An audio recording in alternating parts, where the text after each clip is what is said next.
Evaluate 5 challenges. Evaluate 5 challenges hindering the effectiveness of e-procurement systems adopted by most developing countries. Again, evaluate 5 challenges hindering the effectiveness of e-procurement systems adopted by most developing countries. So when you talk about challenges, these are what you call disadvantages or whatever is being encountered by e-procurement. One of the aspects of e-procurement that we know even as a country, Kenya, is the IFMIS. That is what we call e-procurement, procurement that are done through internet, adopted by most developing countries. So what are these challenges that are basically, one of the first challenges, that is 2B, we note it here, 2B. The first one is high installation cost. Installing such procurement like the e-procurement, and I've given an example like the IFMIS, is very, very expensive installation and maintenance. We can also add high installation cost and maintenance, what they call the maintenance cost, very high. For this is, those costs are basically high. The second challenge that is basically faced with the e-procurement, we talk about poor network, what you call poor network, and what you call and unstable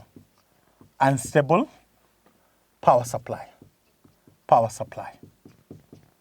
A big challenge to these developing countries, are big challenges to most developing countries, a big challenges because, remember these systems, e-procurement are dependent on networks and are also dependent on power.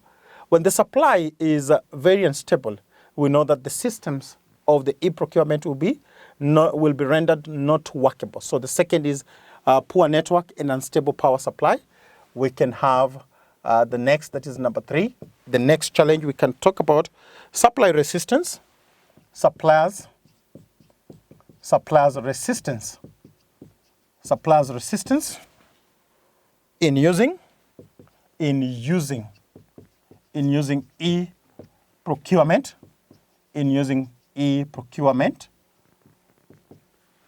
systems.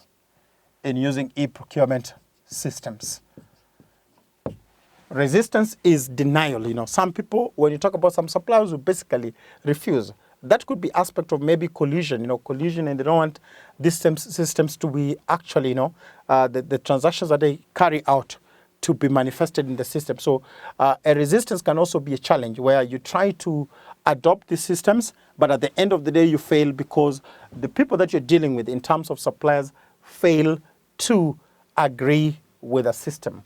We proceed to the fourth one as a challenge.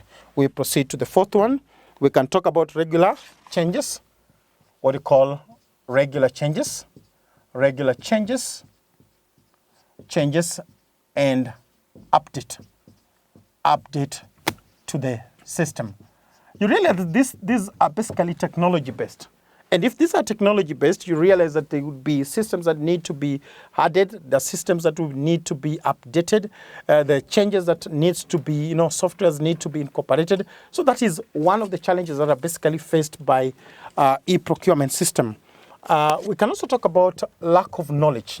These developing countries say lack of technical knowledge, lack of technical knowledge,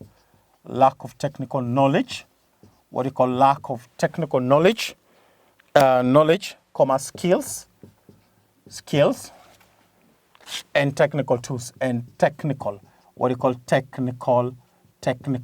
tools. You realize that in order to apply the e-procurement systems, you need knowledge. Number 1, knowledge of the system. Number 2, you need the skills to actually navigate through the system. And lastly, you need the technical tools that are required to carry out that system. So as a challenge is lack of the technical skills, because the people who are handling these e-procurement systems must basically be knowledgeable in the system. We can also talk about people's resistance. We can talk about people's resistance. resistance, people's resistance, what do you call people's resistance? Resistance to change, and lack of, what you call lack of commitment, and lack of commitment from the top management, from the top management,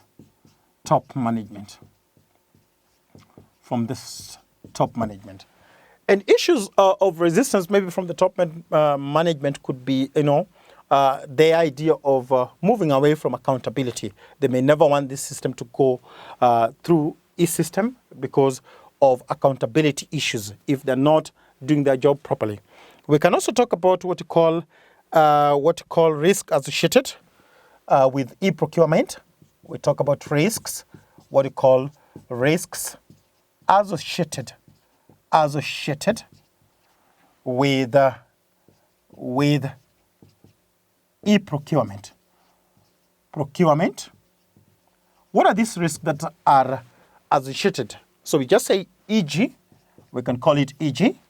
what you have a cyber attack as one of the risks, cyber attack, and security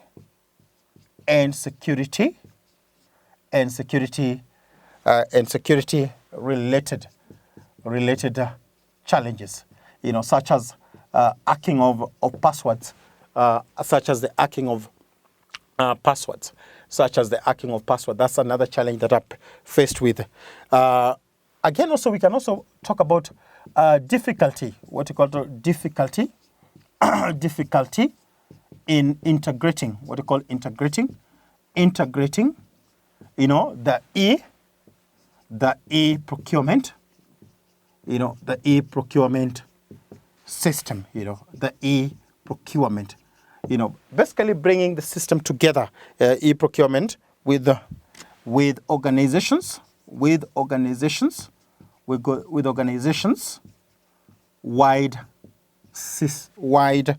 call it wide systems. Wide system. Integrating is bringing the systems together. Large challenges of integrating or bringing the system together, especially when we have organizations that have a wide system. Especially when you have organizations that basically have a wide system. If you look at that question, basically that question required about 5 of the challenges. And it's not limited to what we have covered. There could be even more to this, but we're basically saying that when you're told that you look at challenges that affect e-procurement system, these are the challenges that will basically face installation of e-procurement system. I want us to proceed to question 2C. Question 2C.